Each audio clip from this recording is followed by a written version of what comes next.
Ooh, that sun is low on the horizon. I am burning my eyeballs. I'm gonna turn here. Anyway, week 6, day 1. I hope we get a whole week of work in this time.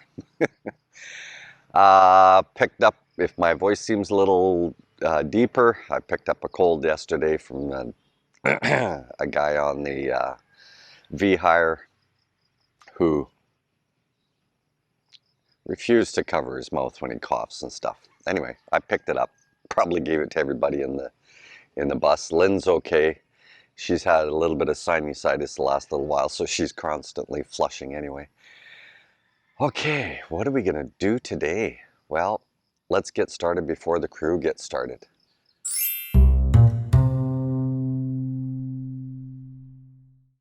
So the guys are making up these jigs with some cocoa lumber because my master plan didn't fit their master plan, which I can see why my master plan didn't fit their master plan, and they are now adjusting to adding my master plan into their master plan. Oh, I got a headache. Okay, so with the phenolic, which is this black plywood, there's a couple of things that happen here. One, we bought the thicker, more durable phenolic, so this is 3/4. So what the guys have done is that they told me that we really only need these cross pieces to hold the plywood together. So cross and just hold it in. However, I don't like the bottom level pressure on these things. So we've taken the brackets and those pieces I showed you on the sidewalk, they put these on here and then they'll go clamp, clamp, and that will draw it in both directions. We were having a problem with the amount of washers that I brought, so went out and bought some of these hex nuts, and you can pick them up at City Hardware, so they're very good. The crew really struggles with using power tools, so at least with the power tool and using these hex nuts, they'll strip every single Phillips screw they ever see because everything seems to be full power or no power. I got them to understand how to lock in the Robertson screw, and which would be similar to the Torx, to lock it into the screw, then you start your power and pull slowly initially. These are impact drills, and so if you don't know, on an impact drill, if the end of my finger is the tip of the drill bit, it doesn't do like a hammer, right? If you have the larger drill, the hammer goes bam, bam, bam, and it goes in and out like this. With a impact, hammer's going around, okay? So this is why you hear the at the end, and that is because it's only going to take it down as far as you let it go. So bam, bam, bam, bam. And that's why it's nice having those drills, because you can countersink quite nicely into various pieces of materials such as phenolic or even cocoa lumber. And then eventually for us it'll be the cement board, right? Okay, I am roughly at the sidewalk level here, and if you noticed, we have 2 6-inch hollow blocks down there. That third one will go on top. That'll give you an idea of the elevation. So we are discussing whether we step up into the house or whether we ramp up into the house. And I just said, let's wait and see, because it's not going to be as straightforward as we think. And what we don't want to do is, in behind here, the original design and the original engineering for the footprint for the city engineers didn't include this CR, okay? And so we have now lost all that distance, and this garden area that Lynn is going to have has massively shrunk because of this. And down here, you can see that bucket, but this is our open patio. So if you recall from my detail walkthrough, we have got roughly 20 plus meter, 4 sections. And in this 20 plus meter section is going to be the open covered patio. And then off this pillar, we are going to add water so that we can have a sink here. But coming towards me, off the end of those hollow blocks, etc., once we've got grade and everything down, we're going to put in a dirty kitchen here outside so that we can burn, but with a chimney to go up past the top of the house, because that direction is east and all of our wind comes from the Pacific over the top of us. And other than that typhoon that we had, which because of the swirling, we were getting the winds off from the west to the east. We don't want the wind to be pushing all the smoke and dried fish smell into the house. So we will have a chimney on there. And if that were to fail, then we will look for another location to do the cooking of stinky stuff. Somebody's delivering fish, and Lynn, oh, we've got this lady that brings by fish. So nice. Oh, we're getting these ones? Oh, bangus. Freshwater or saltwater? Freshwater. The saltwater or the rest of it. Oh, okay. So the bangus is freshwater. Yeah. The anchovies. And of course the anchovies and such and are. This one is budboron. And Sorry, what was that one? Budboron, I don't know what's English, but it's kind of the red fin. Okay. That is sardines. Ah, okay. Yeah. Yeah. Ay, usa na.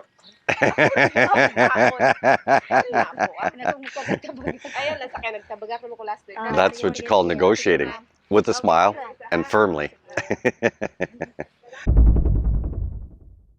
So I'm going to slide this little piece into the video regarding the Armstrongs and their electric fence. Did I really care for it? No. I mean, I kind of rolled my eyes a little bit until Lynn turned around and said, "It's pretty common practice here, Ken." And then I went on Lazada and Shopee, and sure enough, you can buy the systems for it. A lot of them are even solar triggered as to when it goes active. But I don't think that we need to worry about locking up this fence. I really don't. But Lynn wants it locked. So every night we close our little cage here. I feel safe as all tomorrow here. But cultural differences and you know, we come from countries where, you know, our standard 6-foot fence, you know, especially if you've got a pool in Canada, the legislation is you have to have a minimum of 6-foot fence. Make sure no kids crawl in, you know, a la the Jack Nicholson problem where I think it was his grandchild that went in and fell into the pool, right? So, you know, Western countries have legislation for that kind of thing. But the long running history for Asia is that fence. Now, I think a lot of Western countries have terms called the good neighbor fence. In other words, it's a nice equal fence on both sides and all of that type of thing. And the neighbors, you know, used to anyway, contribute to building the fence. And then when, you know, the annual staining, they get together and they'd stain both sides of the fence and probably a share of beer back and forth. That's my upbringing. And so, you know, this is why I say you have to let the stuff go. Let it go. And the main reason is you're going to another culture. You're going to have to slide in on all sorts of different things. For me, the struggle has been that this is the first full year, although we did a lot of driving last year. This is the first full year that I've done a lot of driving.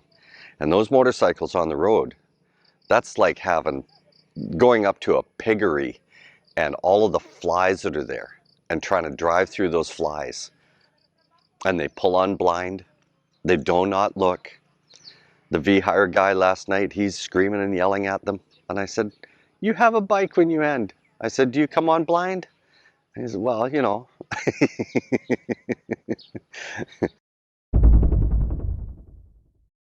Sick or not, it's time to get to work. But first, let your wife eat. When I get to start working, I don't feel hunger, but I'm also packing around a few extra joules of energy. Anyway, Lynn's off eating, but let's have a look at how the multi-tool worked going through the AAC. I got this all chiseled out in a matter of seconds, really. I'll give myself, say, 5 minutes to do all that. A little bit of learning as we go. The one that we got for this purpose is a fairly wide cutter, okay? And so what did I learn? Well, I learned that you have to go part way down. As you can see from one of those cuts there, the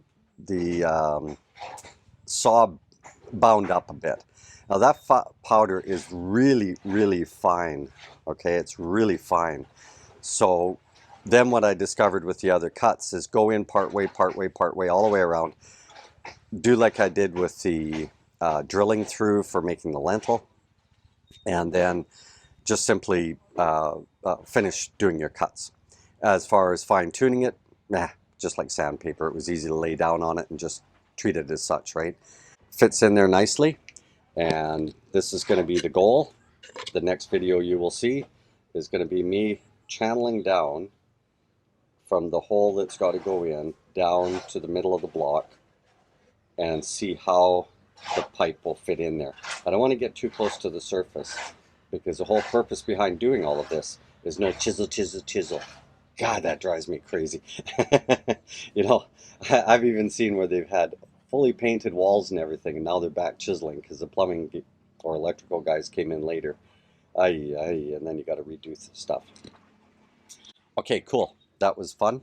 Let's see how the rest of it turns out. That's how I would like all of this work to be prepared. Cut the boxes in, cut the channel in. The boxes will always be on the lower one. Add the upper one after you've done all of your electrical.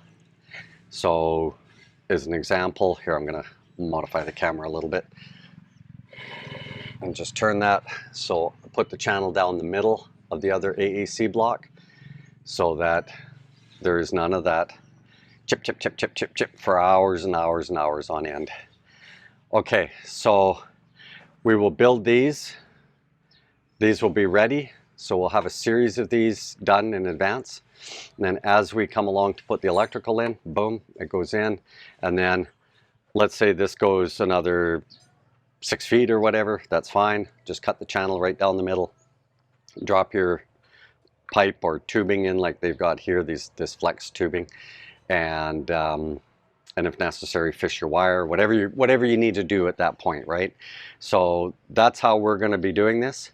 And yeah, it's looking good. I like it.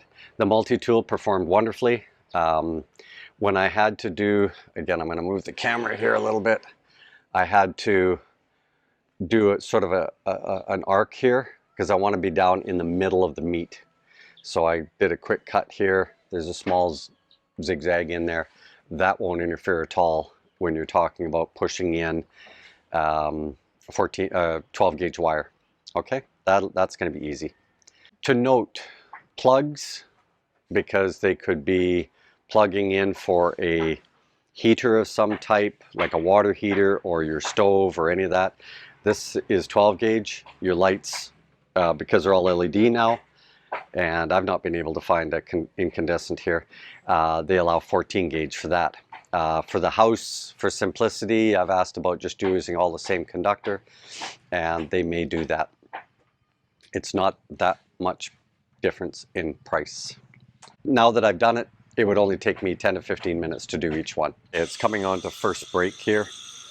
Now, one of the things that we talked with the crew about this morning, because we are hitting a milestone, in my opinion, and I wanted to drive home the fact that we have hired 3 Massoons.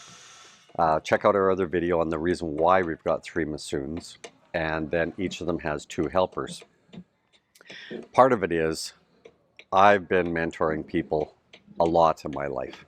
And so what I want out of all of this is these younger people to start getting some more experience. Now Tatoy over there, no, he's just a work animal. He never will be a Masoon, okay?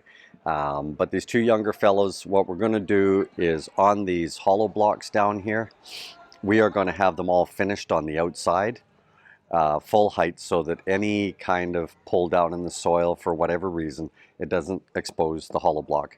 So I want that all the way down. What that will do is give these younger guys an opportunity to kind of hone their skills. I've watched both of them. They're okay, monstrously slow compared to Joseph, Rosindo, and Victor. Victor and those guys are solid. Okay, but learning new techniques. Let's go up front. The saw is stopped. I'll show you.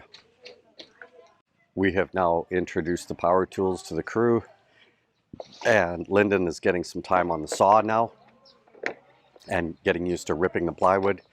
They're a little bit slow, a little bit cautious, which is fine. You know, nothing worse than binding up the saw and then not turning it off, right? Anyway, they're doing their techniques and everything and running the saw. So good, we're getting some more time for Lyndon and the guys. The other crew is now finished digging out the black soil. We're up to where we ended the driveway last year. They're now starting to pour the anapogue here and tamp it down in readiness for the driveway. Pour, and they're right about the S-turn now.